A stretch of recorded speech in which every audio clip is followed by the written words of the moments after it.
Hey everyone, in this 2026 guide, I'm going to show you how to log out of Outlook, both on the web and on the desktop app. Yeah, super quick.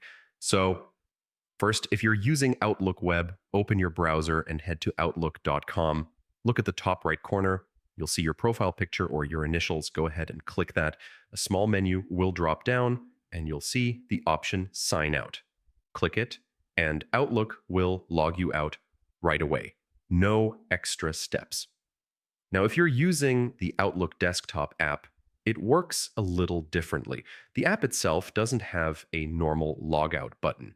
Instead, you have to remove or sign out from the account. So click File in the top left corner, then go to Account Settings, open it, and choose Account Settings again. Here you'll see all the accounts added to Outlook. Select the one you want to log out of and click Remove. Outlook will disconnect that account instantly. And yeah, that's basically the logout process for the desktop version.